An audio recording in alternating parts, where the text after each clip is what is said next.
I call the honourable member John Hayes. Thank you, Mr. Speaker. I find it a real tragedy that Aunt Daisy was believing what she was saying here in the House this afternoon. Yeah, no, I'm going to. No. That's derogatory, mate. There's no need for a personal... That is a personal reflection under Standing Order 116. The member will stand and withdraw. I withdraw. That the member was saying that we must... Point of order. Mr. Speaker, I don't want to disagree with your ruling, but when people sometimes use other names to refer to people, that's one thing. That was quite clearly a deliberately derogatory, possibly sexist, ageist reference, and I think in addition to withdrawing, Mr. Speaker, right, Mr. Hayes should be asked to apologise. No, I have made my ruling. It was the first time. If he does it again, something else will happen. I call the honourable member John Hayes. Thank you, Mr. Speaker. So the Speaker said we went to the government and we asked for a small discount on the price of power.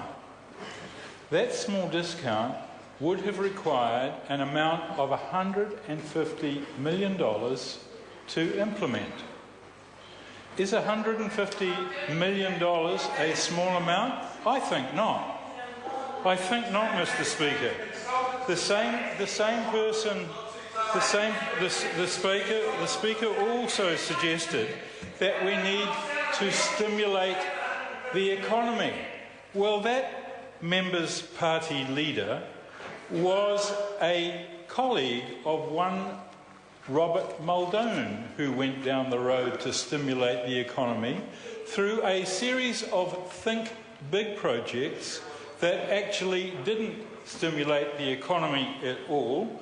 It created a whole lot of high-priced jobs, just as the member's leader did in the last Labour government, when he saw millions of extra dollars put into the Foreign Ministry to create jobs that didn't exist. Now, when you create a job and you take money from somewhere, you're taking it from a person's pocket. Those people live in my electorate. They are taxpayers. And they removed your leader and his government in 2008 because they were sick of the constant drain on their pockets for jobs that were unreal. Your leader's government left this party, the new government, in 2008 in a situation where falling economic growth was reflected in a country in recession. They left rising unemployment. They left high inflation. They left a rising current account deficit. We were, for every dollar a person in these manufactured jobs was earning, they were spending $1.02 or $1.04. We have now implemented policies that are ensuring that for every dollar someone is earning, they're only spending 98 cents. Mr. Speaker, our Foreign Minister and Prime Minister John Key have turned this economy round.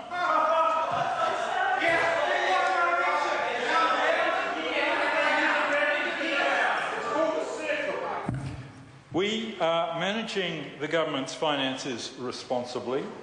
We are building a more productive and competitive economy, and I see it in my Wairarapa electorate, where unemployment is dropping quickly. We are delivering better public services, and I see it in my Wairarapa electorate, I see it through health services, I see it through schools, I see it through a police system that works, a 111 call system that works, and soon we'll see it in the court system. And also we have to rebuild Christchurch. That is a huge project. Mr. Speaker, the Minister of Finance acknowledged that returning the books to surplus by 2014 and 15, which is our goal and which my colleague in New Zealand first said was going to be difficult to do, is something that's going to be difficult to do, but we will do it.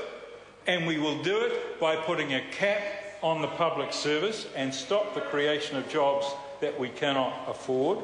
We will do it by leaving money in people's pockets through tax cuts so that they can get out and engage in productive activity and work.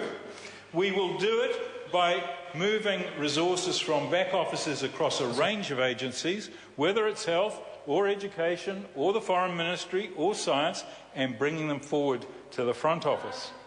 Mr. Speaker, I think that we're going to see quite rapid progress, and I am seeing it in my electorate, where I'm seeing confidence in the farming sector, where I'm seeing confidence in the retail sector, and where I see companies like J&L that process timber now back working 24 hours a day, 7 days a week.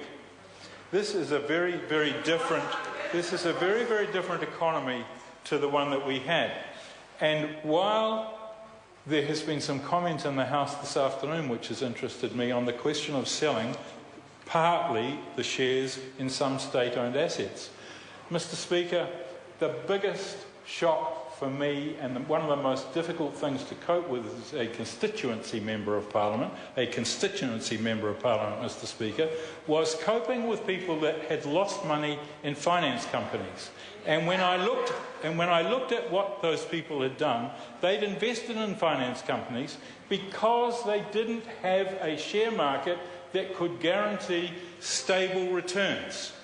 One of the big issues and one of the reasons and one of the really big benefits that is going to come from selling shares in some of our power companies is that that group of people can now use some of their savings to invest in stable shares that will guarantee a year after year after year reliable return.